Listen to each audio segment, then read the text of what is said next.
Thank you for joining us today with the Ideal Minute. I'm your host, Clay Abernathy. We are on our way to meet Sally at G2 Contracting. She is a contractor since I believe 2008. Got a lot of great things going. I believe that we're going to be able to go see one of her job sites, and we're very excited about that. Let's go see what she's up to.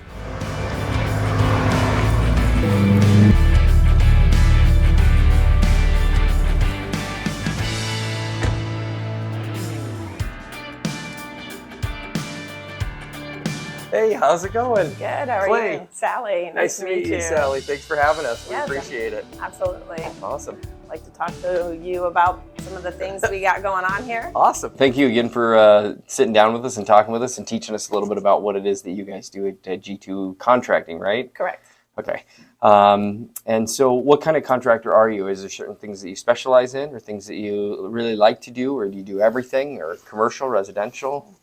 I actually specialize in office and retail tenant improvements. Great. I started my company in 2008 when the boom was actually no It's longer a a boom. perfect time to start though. But I had a great relationship with this real estate group that I belonged to, so I had a lot of property managers, and a lot of that was office and retail tenant improvements at that time.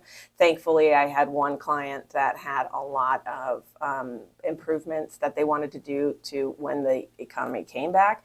Their properties were more leasable. And so I really stayed focused on that, and that's solely what I do. I don't do ground up. I don't take on large, medical offices and things like that. So that's what I kind of focus on. That's awesome. So, yeah, are you strictly subs? Do you have any employees, or just subcontract all the tenant improvements out that you do? I am 100% subcontracted out. I do not self-perform. I have a full-time assistant, and I have a part-time assistant that is going to college. So he splits his time with me. Awesome. But, I have a great team of subcontractors that have been with me almost since the beginning of starting my business, and some I even knew prior to when I was working for another general contractor in the community. So what made you decide to go, what were you doing before contracting? What made you get into contracting? I was actually sought after. I was a customer service representative at an office supply store here locally, and that's a little different, a different job very there. Much That's so. awesome. An office manager of a large GC here in town. She used to be my customer that used to come into the store, and she just loved my bubbly personality and thought I would be a perfect fit. As they were starting to grow. And so they took me on, and I was a project manager assistant. I learned how to write proposals, how to shuffle plans, get bids, and all of that, and it kind of just worked its way up. I helped assist with building a lot of the Walgreens here in town with the person I worked with there, and then I had left that firm and went to go work for a real estate developer. So I really started to get involved with ground up real estate development. And that gentleman pushed me to get my broker's license, my commercial broker's license. So I kind of got a little bit of a feel of everything. We would build a shell retail building, and then I would assist in leasing those spaces. And then I would be an on-site superintendent to manage the TIs. And that's kind of how it all evolved. That's incredible. So that gives you a good basis of understanding your clients too. I think that what we see a lot of in actually most spaces is that they don't understand what their clients are thinking, but all of that experience and what you did prior, especially if you're doing retail and that you understand what it's like for the pain of not having something built right or rented right, or the cost that comes in that. I think that's a special thing. Yes, and I think that kind of sets me apart from a lot of general contractors that do tenant improvements, because I have the knowledge of what really is a landlord's responsibility and what's a tenant's responsibility. Obviously, that's all negotiated through the lease, but I often am able to advise if I'm hired by the tenant. You might want to talk to the landlord. They really should be providing that, because that's like life safety, that your space should already come with that kind of idea. So, I think that kind of sets me apart from other general contractors that try to stick with the tenant improvement work. That's awesome.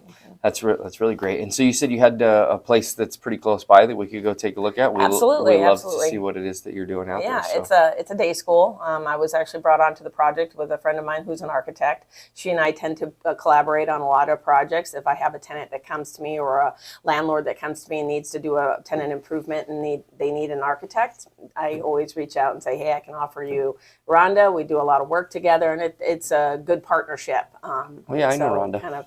Oh, do you? Yeah. Oh, nice. That's great. Yeah. So. Well, awesome. Well, let's go take a look at it. Absolutely. Okay, so this cute little place, by the way. It is. It is. Actually, it is going to be a Jewish day school. It's going to be called Lamplighter. Lamplighter? Oh, I love that. Yep, That's yep. great.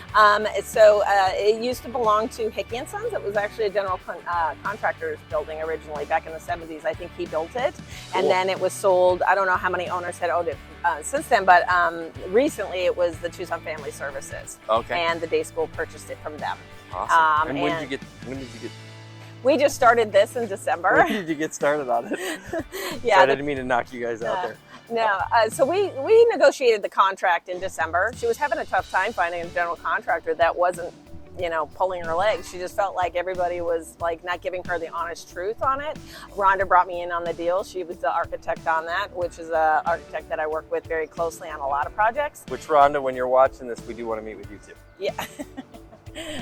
So now it is a day school, and it's going to be a phased project. Currently, they occupy the west end of the property with 4 or 5 classes there, and then they're going to eventually close that off, and they're going to move into the new side, and then we're going to remodel that side. We also have plans to do a ground-up multi-purpose facility that's going to give them their full-blown kosher kitchen. And then we're going to add, there's some storage units in the back that we're going to create classrooms out of that as well. So eventually it should be able to house anywhere from 200 to 220 students. That's incredible. Yes. Awesome. So All we're right. building 5 classrooms here, an art room, the administrative offices, and a break room. Awesome. So. Can you walk us through and show us some of the neat things that are going on? Yes, absolutely. That's my favorite part. Yeah. There's going to be a lot of noise. That's so all you're right. going to have to edit that out. Yes, we'll do our best. So this is the reception area. Administrative offices. So this is what I was telling you about when you get a good finished carpenter. Yeah. This gentleman actually built this piece. He even notched it all out, and it is exactly the same as what was existing here. And that was already in place, and she didn't want to get rid of it. She needs as much storage as she can. But yeah, he just did a phenomenal job. So now all you have to do is paint it, That's some of my favorite things, is trying to make the old and the new and come in, and the character come together, which Right. is really neat. Absolutely. So It's awesome. So steel studs in this one. yes, right? absolutely. That tends to be what you do in commercial. Absolutely. So we got a lot of classrooms, doors, frames. We got a lot of activity today. So why is this stuff purple and why is this not? So this is actually because we are putting tile on this wall, and it's going to flow all the way up and over the ceiling. So it's going to line up with the edge of my countertop. And then she's going to do her backlit logo sign there. So neat. because it's tile, you need to have a board that's going to be able to support a heavy product. This is the copy room that he's standing in. This is the storage room, which we are infilling that window. Careful. Oh, you missed the action shot. Yeah. That was a good one, too. Awesome. It really goes down there. So this is going to be a big school. So this is going to be the infant room. Okay. And this is the staff bathroom. Then we're going to move into preschool room east. And this is the break room. And around the corner there, then it'll be for a little area for the mothers who work here for nursing and such. And then this is the kindergarten room. This one's actually going to have a smart whiteboard attached to it here. Oh, what is that exactly? It's a whiteboard that you like. Yeah, so it can be interactive. It can be interactive. Cool. Yep. With their laptop and so on and so forth. And then we have closets here, and because we have a closet, we have to take out this storefront, and we are infilling it with CMU. Yeah, wouldn't want people just to come in, and get into their closet from the outside. Absolutely not. So, yeah. Awesome. And this storefront actually is going to we're going to add a door to it. And because we were adding a door to it, we have the gas service was right there. We relocated that to the east side, which is where that other window is. So. For a second there, I thought people were eating licorice and leaving it on the ground. Those are from the nail guns. I want a piece of licorice. That's so every classroom is going to get a sink and all the cabinetry along each wall.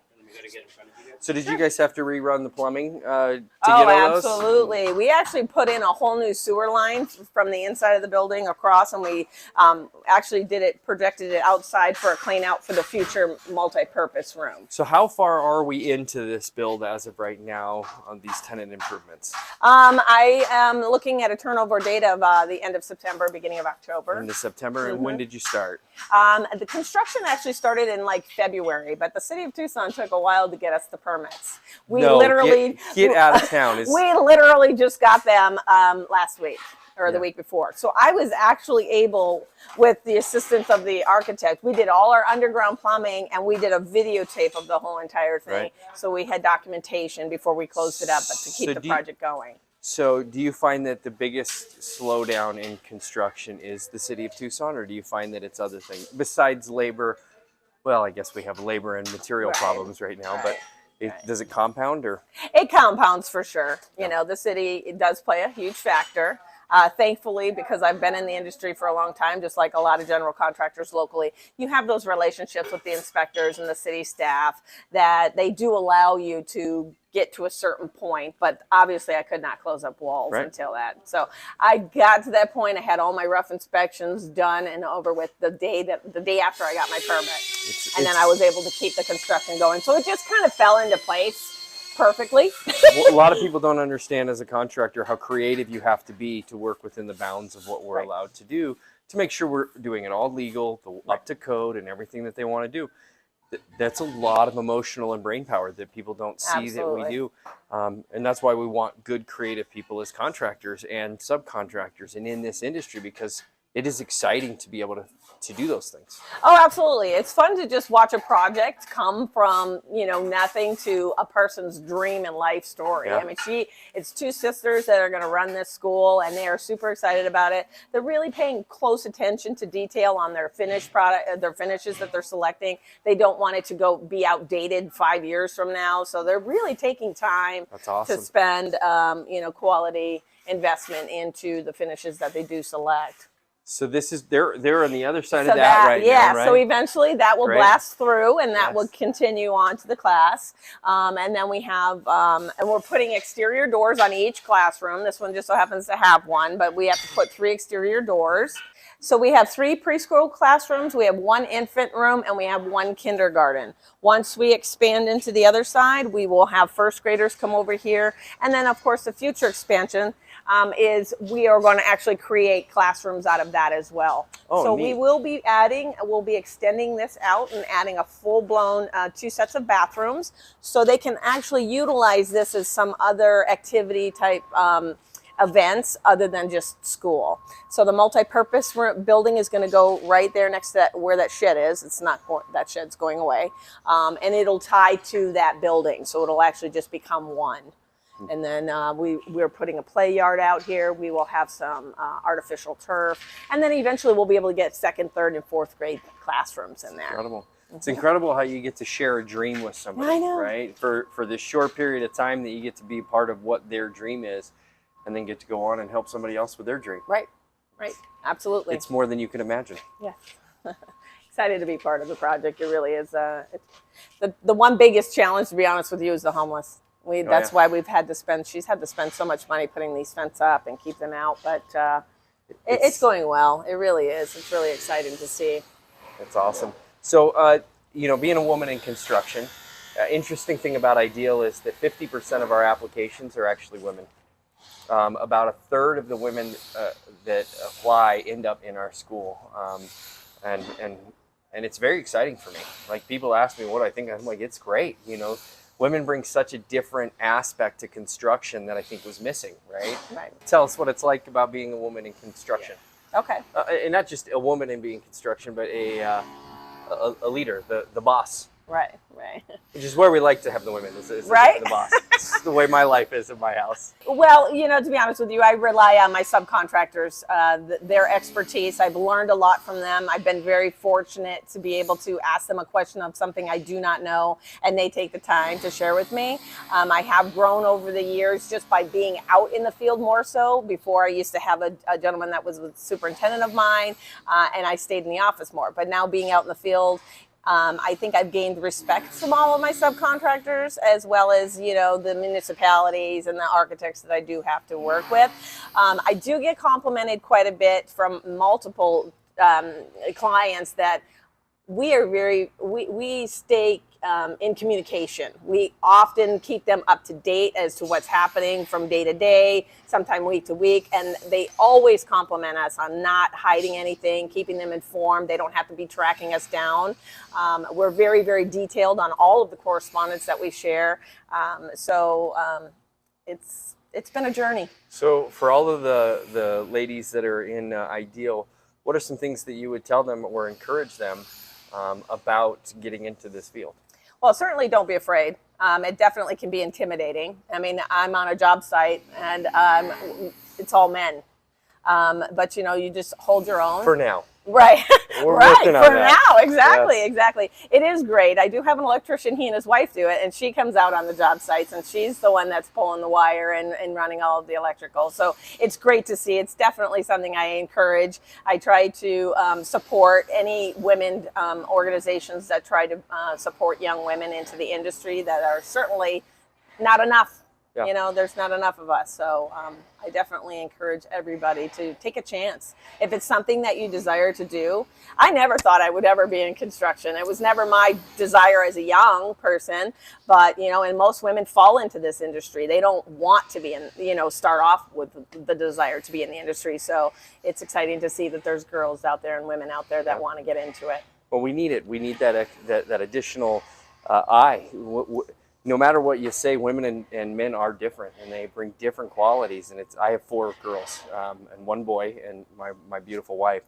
And it's amazing the way that I see the world and the way my wife sees the world. And together we're incredible. And so we need that aspect. We need that beauty to come in and help us. And it used to be very difficult to do it. And I tell a lot of the girls and women at our schools, it used to be where you had to be a man because it was a hammer and a nail and that's it. But with the way the tools have come, it makes it easy. It's so much easier to do. Not to say that they couldn't do it before, but it was just more difficult. Right. But now with what we have technology-wise, I think we're going to continue to see an influx, which is very exciting for me to be a part of that ground up. Too. I think the other aspect too, and specifically with this one, because it's almost like a design build, we're helping her with those selections. We have a different eye. I mean, a gentleman who is in, I'm not saying all, I shouldn't say that, but other men that are in the industry that are general contractors are not going to give those 2 cents of, oh, well, I think this would look better here, or how about this laminate with this stone? I think that women look at it from a different perspective too. Scientifically, we know that women actually see more colors than men. Yeah. That's why you never ask a man how you look. We're unqualified.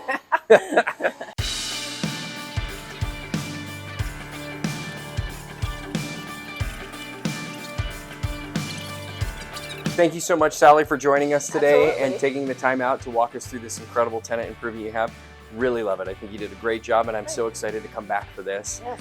This has been the Ideal Minute with your host, Clay Abernathy, for More Than You Can Imagine. Thank you.